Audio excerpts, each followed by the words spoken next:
Okay, hi. I am Christy Del Castillo Heggie, Dr. Christy Del Castillo Heggie, one of the co-founders of That Is Best Foundation. I'm here with Caroline Koen, who is a mom and That Is Best supporter. She is here with us to share her infant feeding story. Our goal for World Breastfeeding Month and Safe Infant Feeding Month is to show the moms and all parents really the full diversity of infant feeding experiences so that they know what really happens and what ways moms come up with to overcome challenges and to define their own success in their infant feeding. So Caroline, thank you for being with us. Yes, you're welcome. Okay, so tell me about a little bit about yourself. Okay, so I have, in terms of kids, I have three children, 8, 5, and 2, and I currently am going through divorce. But I'm in Nebraska. I've lived here 10 years now. Moved around a bit before that, originally from the UK. So right now, I'm pretty much just a mom. Just a mom. And we'll be going back to school soon, and yeah, that's kind of a brief overview. Great. Okay, so what comes to mind when you think of infant feeding, and what were your expectations and experiences with infant feeding?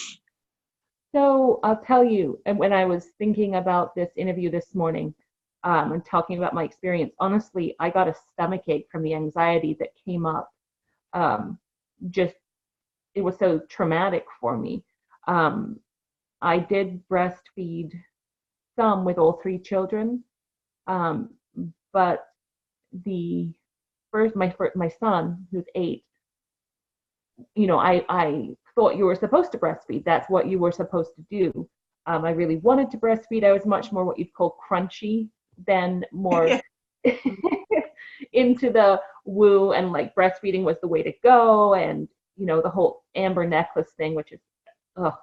But yeah, I expected to be able to breastfeed. I didn't foresee any issue, and I had an unexpected C-section, and it wasn't an emergency. I just, I had thought, well, I'll just have a vaginal birth. That's what everybody does.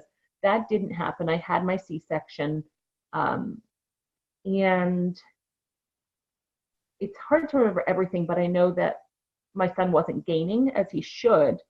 So I was like, well, I need to increase production. And, I worked with this place here called Milkworks, which is all about breastfeeding. They do not, in my opinion, support formula feeding. So what I ended up doing for my son was triple feeding.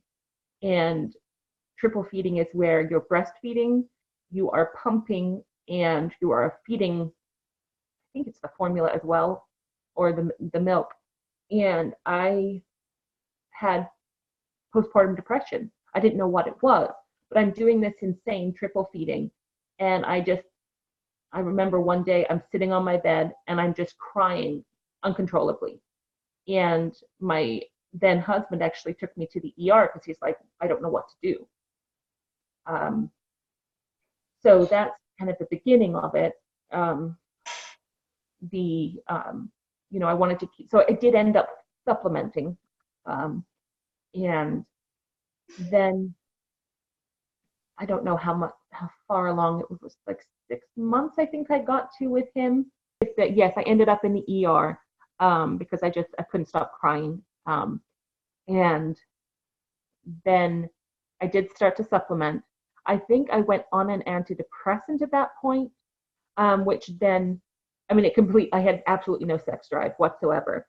And then my then husband, he wanted to be able to have sex, and so I was like, well, okay, I'll do this. I'll change my medication, but I couldn't breastfeed with that medication. When I switched, it didn't work. I think I had something like a seizure on it. It really didn't work. And that was only like 2 weeks time, but I wasn't breastfeeding for those 2 weeks. When I switched the medication again, I could breastfeed, but at that point my son wasn't, he didn't want the breast, and I was just devastated. Um, so, and I will say with my son too, I had no support from my ex in terms of, you're really stressed, you're depressed, look, let's really just do the formula. He thought breast is best, all the way. And so, yeah, that's kind of the, I guess, things with my first, with my first kid. I don't remember a specific point where I was like, things are better. The depression stayed through and the guilt. So it never, I was glad to not be triple feeding anymore, but I never had a point with him where I was like, oh, what a relief, because I still felt such incredible guilt because I couldn't breastfeed. How did it go with your subsequent children? So with my second, I thought things were going well when she was in the hospital, but then she dropped too much weight. And here's the thing, with my first and my second, the nurses were like, well, you're doing great. You've got the position right. She's latched well. There shouldn't be anything wrong. Well, she wasn't transferring enough milk. I simply don't make enough milk. I could pump with them. I could have pumped for an hour and only gotten 2 ounces. And I was excited about 2 ounces. So with her, it was pretty soon, I don't know if it was even in the hospital, where I was just like, okay, we have to formula feed, So, there was a relief there. I did have some more support from my ex, but even going into it, he was like, well, I'm going to support you. But he still had the breast is best thing in his head. She actually is the one that I fed the longest in terms of, I supplemented. I would say, with her, I went to 18 months. And yeah, and that was special, relaxed about it. Right? Yeah, right? it was just kind of a, but it was still, that guilt was still there. You're not doing what you should. And then with my last baby, my final one, I knew I could not solely breastfeed. I had no illusion about that. So from the get-go, we had formula in the hospital. I was, with Rosie, because I had support from you guys, the Fed is Best that had started, I knew I was more empowered to say, right from the get-go, we are having formula. And I didn't get pushback from the nurses, but I didn't lactate self-infusion that time. So with the feeding for my third child, it was just so much more relaxed. I still tried to breastfeed, what I could, but I just didn't have it. But I kept trying because the doctor's like, well, it's best to breastfeed if you can, as much as you can. Well, I was trying. I was just using a hand pump at that point, and I was only getting maybe an ounce. And I go back into the doctor, and he's like, well, that's not worth the effort. You shouldn't be trying to trying to pump. And I'm like, but you told me I should breastfeed, and now you're telling me I shouldn't waste my time. So. Well, if there was one piece of advice you would give to yourself now that you know what you went through, what would have been, as a first-time mom, what would you say to yourself? I would say formula is okay. It's more than okay. Do what actually works for you and the baby. What makes the baby happy and what makes mom happy. And you will enjoy your baby so much more when you're not stressed about feeding, how you're going to feed the baby. Okay, and also kind of an additional question is, given what you went through, what would you have wanted your health professionals and your health educators to do differently?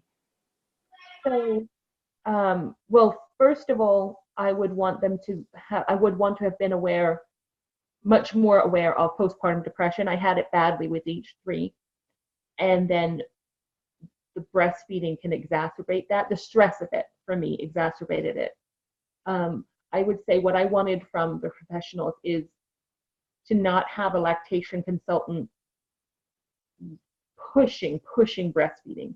I just needed support for, let's get the baby fed, let's keep the baby happy. And if I was going to get support from from a lactation consultant, for them not to just be like grabbing my breast and squashing it. You said like, make it like a hamburger and just shove it in there or something like that. And it's like this, so I think one thing that would have been really helpful is for someone to, along the way, checking in to say, how's the feeding going? Do we need to adjust anything? That would have been really helpful. Thank you so much for sharing your experience with us, and thank you so much for being part of the support group. This is Caroline Koen, and thank you so much.